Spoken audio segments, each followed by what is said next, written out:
الشيعة وما أدراك ما الشيعة. فأنا شو بنظرك؟ أنا مسلم سني، أنا مسلم سني موحد لله سبحانه وتعالى، شو بنظرك؟ أنا كافر ولا كيف؟ كافر زنديق في نار جهنم وبئس المصير. أشهد أن لا إله إلا الله وأشهد أن محمد رسول الله. كافر زنديق ملعون إبليس أشرف منك وأطهر.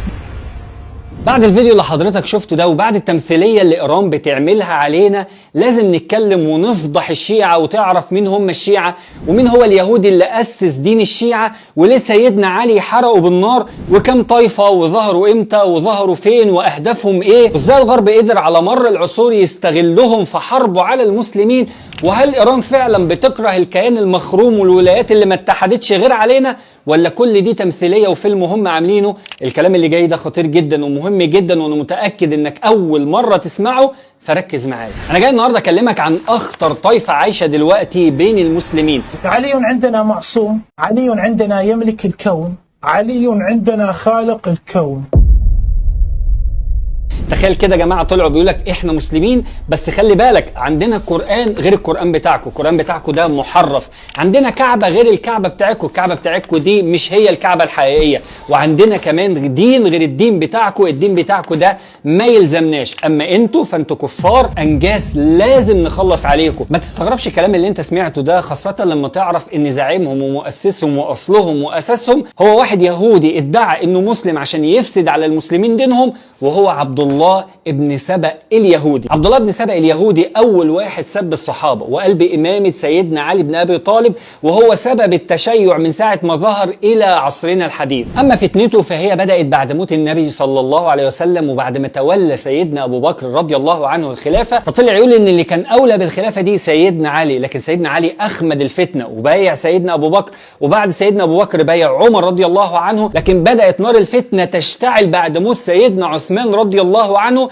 اللي قتلوا الخوارج، قتلوه الخوارج لما خرجوا عليه وقتلوه في بيته وهو بيقرأ القرآن. وإن اختلف الصحابة فكان رأي السيدة عائشة والزبير وطلحة رضي الله عنهم وبعض الصحابة إن قتلة عثمان لازم يتعاقبوا في الحال. سيدنا علي كان ليه رأي تاني إن الدولة دلوقتي الإسلامية مش مستقرة وفي حالة ضعف، فترجع تاني لوضعها ولاستقرارها وساعتها هتبقى أقوى وتقدر تحاسب الخوارج قتلة عثمان رضي الله عنه. راحوا سيدنا علي في جيش وقعدوا واتكلموا معاه وكانوا فعلا خلاص اتفقوا وهيرجعوا تاني، بس عبد الله بن سبأ قدر بحيلة ذكية جدا يقوم الفتنة بين الصحابة ويخليهم يتقاتلوا فيما بعضهم. جه بالليل وقسم أتباعه لفرقتين، فرقة راح الجيش سيدنا علي وفرقة راح الجيش سيدة عائشة والزبير، والفرقة اللي راح الجيش سيدنا علي بدأوا يقتلوا فيهم، فسيدنا علي فكر ان جيش طلحة هجموا عليهم بالليل، وجيش طلحة والسيدة عائشة بدأوا يقتلوا فيهم، ففكروا ان جيش سيدنا علي هجم عليهم بالليل، وقام الجيشين فاقتتلوا في معركة اسمها معركة الجمل. ولما رجعهم سيدنا علي واصر على رايه كان بعدها على طول معركه صفين، وقتها راح عبد الله بن سبأ لسيدنا علي وقال له انت قال من انا قال انت الله، انت الاله الحق. وكان اول واحد بيدعي الالوهيه في سيدنا علي رضي الله عنه اللي طلع منه فرقه العلويين اللي هنتكلم عليهم كمان شويه. سيدنا علي لم يتحمل الكلام وامر به فاحرقه ومات عبد الله بن سبأ، لكن شيعته واتباعه كانوا لسه موجودين. بعد معركه صفين اللي كانت بين سيدنا علي وسيدنا معاويه رضي الله عنهم قام الخوارج والشيعة وقتلوا سيدنا علي رضي الله عنه وهو رايح يصلي صلاة الفجر. وبعد كده تنازل سيدنا الحسن رضي الله عنه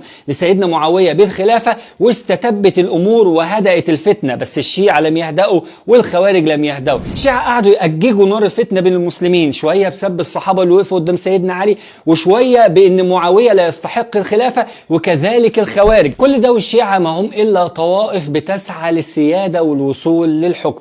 لكن بعد معركة كربلاء اللي مات فيها سيدنا الحسين رضي الله عنه اختلفت الأمور تماما. معركة كربلاء اللي كانت في العراق اللي كان سببها إن أهل العراق الشيعة بعتوا لسيدنا الحسين إن هو يقف قدام جيش يزيد ابن معاوية اللي مسك الحكم بعد موت سيدنا معاوية رضي الله عنه. كتير من الصحابة حاول يمنع سيدنا الحسين إنه يستجيب ليهم، لكن سيدنا الحسين أخذ 72 واحد من أهل بيته وسافر على العراق عشان يقف قدام جيش يزيد ابن معاوية اللي كان عددهم 5000. هنا الشيعة يخونوه ويتخلوا عنه تماما، يلاقي نفسه هو وال 72 من اهله واقفين قدام جيش تعداده 5000.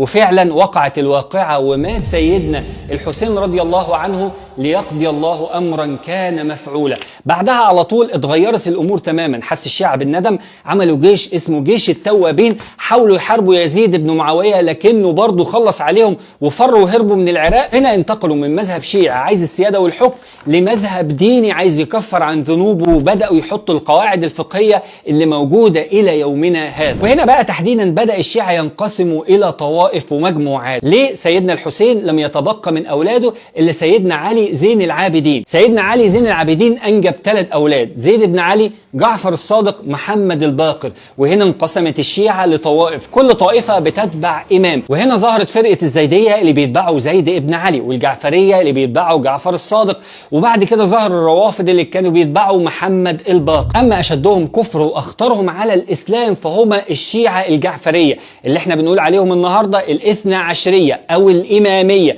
طب ليه بيتقال عليهم الاثنى عشرية؟ لأن هم بيؤمنوا إن في 12 إمام كلهم معصومين، بداية من سيدنا علي رضي الله عنه نهاية بمحمد بن الحسن العسكري اللي بيقولوا عليه الإمام المهدي اللي كان عايش ودخل سرداب ما تعرفش هو فين وهيخرج منه امتى، بس بيعتقدوا إن هو هيخرج في آخر الزمان. وبعدها طلع الإسماعيلية اللي هم نسبة لإسماعيل بن جعفر الصادق اللي بنقول عليهم الفاطميين، وكانوا عايشين في مصر. وبعد كده طلع القرامطة اللي راحوا الحج وقتلوا الحجاج وأخذوا الحجر الأسود أكتر من 100 سنة، والحجر موجود عندهم لحد ما رجع الكعبة تاني. وبعدهم طلعوا العلويين اللي بيعبدوا سيدنا علي اللي موجود منهم كتير دلوقتي في سوريا. وبعدهم طلع البهرة والروافض، أكتر من 45 فرقة وطائفة بالشكل اللي انت شايفه ده. أما الغرب بقى يا سيدي فاستغلهم أحسن استغلال، فحاربوا على المسلمين على مر العصور، بداية من المغول والصليبيين والروس والإنجليز إلى يومنا هذا، وهم بيستغلوهم في حربهم على المسلمين. زي ما انت شايف كده الحوثيين ليل ونهار بيضربوا في السعودية، إيران راحت مدمرة سوريا ولبنان والعراق،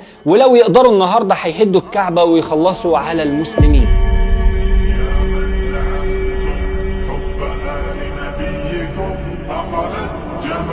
وهنا في سؤال مهم اكيد انت بتساله دلوقتي وتقول لي ازاي بيساعدوا الغرب ودول مش مسلمين؟ فانا عايز اقول لك عشان تعرف اجابه السؤال او اهم سؤال في كلام النهارده فركز معايا، لان انت لازم تعرف نظره الشيعه لينا احنا اهل السنه، بيقولوا علينا ايه وبيعتقدوا فينا ايه. اولا يا سيدي الشيعه دول بيعتقدوا اننا انجاز كفار لازم يخلصوا علينا وبيتقربوا بدال ربنا سبحانه وتعالى. كل اللي موجودين دلوقتي السيستاني والخميني الهالك وحسن نصر الله، انا هجيب لك الكلام ده من الكتب الشيعية مش كلامي أنا. فعندك كتاب لواحد اسمه نعمة الله الجزائري، في كتاب اسمه الأنوار الجزائرية، بيقول إيه كده؟ بيقول بالنص: نحن لا نجتمع مع السنة على إله ولا على نبي ولا على إمام. ليه يا سيدي؟ قال لك لأن الإله اللي نبيه محمد وخليفته أبو بكر لا نقول بهذا الإله، فالإله اللي نبيه محمد وخليفته أبو بكر ليس إلهنا ولا هذا النبي نبينا. لا نجتمع مع أهل السنة لا على إله ولا على نبي ولا على إمام. دي رقم واحد. رقم 2، القرآن اللي عندك ده هم عندهم قرآن تاني خالص، عندهم القرآن بتاع حضرتك ده قرآن محرف وما بيعترفوش بيه، وألفوا كتب فيها. أشهر كتب عندهم في تأليفهم إن القرآن محرف لواحد اسمه المحدث النوري الطبرسي، عمل كتاب اسمه فصل الخطاب في إثبات تحريف كلام رب الأرباب، عامل كتاب بيثبت ان القرآن محرف. امال هم عندهم ايه؟ عندهم 4 أو 5 كتب تانيين كده، من ضمنهم كتاب اسمه العبيط، والله هو اسمه كده، اسم الكتاب العبيط. وعندهم كتاب اسمه الصحيفة، ده بيقول لك ان النبي ملاه للسيدة فاطمة علشان الشيعة بس مش عشان حد غيرهم. وعندهم كتاب اسمه الناموس وغيره وغيره، كتب ألفوها ليهم ما أنزل الله بها من سلطان. أما الكعبة فدي مش قبلتهم، القبلة بتاعتهم قربلاء، ولو يقدروا النهاردة هيهدوا الكعبة دي عشان يبقى الحج إلى قربلاء مش إلى الكعبة المشرفة. دينهم غير ديننا، ليهم عقائد غير عقائدنا. ده ضيف على ده بقى غير الزنا اللي بيسموه المتعة. يقول لك من تمتع بامرأة مؤمنة كان كمن حج أو زار الكعبة 70 مرة، ومفيش بأس أبدا ولا مشكلة إن أنت تتمتع بالطفلة الصغيرة، عادي عندهم. ده غير الخمس اللي هو زي صكوك الغفران كده يغفروا لك بيه ذنوبك وتشتري بيه مكان في الجنة. كل ده كذب وزور على دين رب العالمين. دينهم هو سب للصحابة أبو بكر وعمر وعثمان رضي الله الله عنهم والسيدة عائشة رضي الله عنها، هو ده الدين بيدينوا به إلى الله عز وجل. وأنا جاي أفاجئهم مفاجأة من العيار الثقيل، بيسبوا سيدنا أبو بكر رضي الله عنه. طب عايز أقول لك وأقول لهم، تعرف إن الحسين رضي الله عنه كان متزوج من السيدة حفصة بنت عبد الرحمن ابن أبي بكر رضي الله عنه؟ تعرف إن سيدنا علي رضي الله عنه تزوج من السيدة أسماء بنت عميس بعد موت سيدنا أبو بكر رضي الله عنه؟ بيسبوا سيدنا عمر. طيب 2، تعرف إن سيدنا علي رضي الله عنه زوج بنته أم كلثوم لسيدنا عمر رضي الله عنه؟ 3، تعرف ان محمد بن علي بن سيدنا الحسين رضي الله عنه تزوج من ام قرة بنت القاسم بنت محمد بن ابي بكر رضي الله عنه، وانجبت ليه الامام جعفر الصادق اللي جده سيدنا ابو بكر رضي الله عنه. تعرف ان رملة بنت سيدنا علي اخت سيدنا الحسين تزوجت من مروان بن الحكم الاموي؟ تعرف ان فاطمة بنت سيدنا الحسين تزوجت من عبد الله ابن عمرو بن عثمان الاموي؟ فعايز اقول لك في الاخر ان هم بينهم نسل وقرابة ومصاهرة علشان يكذبوا الشيعة الى يوم القيامة. في الاخر انا عايز اقول لك اللي بيحصل ده فيلم وتمثيلية من ايران والكيان المخروم والولايات اللي ما اتحدتش غير علينا. انا عايز اقول لك ان هم مش اعداء، بل بالعكس دول احب الاحباب. الشيعة خلال ال10 سنين اللي فاتوا اشتروا اكبر صفقة سلاح من الكيان المخروم. عايز اقول لك ان الولايات اللي ما اتحدتش غير علينا تقول لك عندهم نووي ولازم نحاربهم ولازم نطلع من عندهم زي ما عملوا من العراق النهارده، قالوا بكره حاربوهم، لكن دول من سنين 10 15 سنة وهم بيتكلموا والتانيين بيردوا عليهم، مفيش اي افعال. ازاي هيتجرأوا على الشيعة والشيعة بتعمل لهم اهم حاجتين بيقدموه لهم على طبق من ذهب وبيحاربوا عنهم بالوكالة؟ الحاجة الاولى ان هم سبب زعزعة الامن والاستقرار في منطقة الخليج العربي. شوف النهارده بيحاربوا السعودية ودخلوا سوريا وبوظوا العراق ولبنان. الكلام ده اتعمل واتقدم على طبق من ذهب للولايات اللي ما اتحدتش غير علينا علشان يبقوا هم مبسوطين. الحاجة الثانية، ايران بالنسبة لهم حليف مهم جدا لان عندها تاني اكبر احتياطي غاز في العالم، فهم بيدوهم سلاح وهم بيدوهم غاز والعملية ماشية من تحت لتحت، انما في الظاهر يضحكوا علينا. الشيعة عايزين يخلصوا مننا، الكيان المخروم والولايات اللي ما اتحدتش غير علينا عايزين يخلصوا مننا احنا الاثنين، فيمدوهم بالسلاح ويسيبوهم يضربوا في السعودية ويخربوا في سوريا، ولو قدروا يخشوا مصر، ويعملوا كده مع كل بلاد العالم.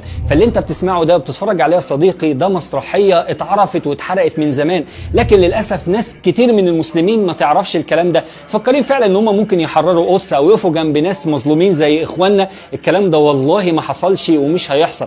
انا عايز اقول لك ان ايران ما فيهاش مسجد واحد للسنة. انا عايز اقول لك ان هم خلصوا على ملايين المسلمين من السنة علشان تبقى دولة شيعية وبس. ناس سبوا ربنا وسبوا اصحاب النبي صلى الله عليه وسلم، غيروا القرآن والسنة والدين. فاوعى تصدق اشعاراتهم وخليك عارف ان هم والكيان المخروم والولايات التانية ما هما إلا وجهان لعملة واحدة، وهي الحرب على الإسلام والمسلمين. فيا ريت الناس تفوق وبلاش تفرح بالشعارات والكلمتين اللي بيقولهم لك، يقول لك كل الخيارات متاحة، وفي الآخر بيعمل إيه؟ ولا بيعمل أي حاجة. وفي الآخر هيعمل إيه؟ ولا هيعمل أي حاجة. هو لو قادر هيخلص عليك أنت ويحاربك أنت. فبلاش يضحك عليك. الكلام ده والله مهم جدا. ناس كتير ما تعرفش حقيقتهم، ما تعرفش بدأوا إمتى، ما يعرفوش عايزين مننا إيه، ما يعرفوش هم هدفهم الأكبر إيه. فيا ريت تبقى سبب إن الكلام ده يوصل لغيرك، وإنك تفهمه كويس، وإنك ما تصدقش حاجة من اللي بتحصل دي، لأن كل اللي بيحصل ده فيلم هنبقى إحنا ضحيته لو ما فهمناهوش وما فوقناش نفسنا ورجعنا لكتاب ربنا ولسنة نبينا واعتمدنا على نفسنا. ساعتها والله ربنا هينصرنا، ننتصر بالله عز وجل. فلازم نرجع لربنا. الكلام ده مهم جدا. فيا ريت تبقى سبب إنه يوصل لغيرك. السلام عليكم.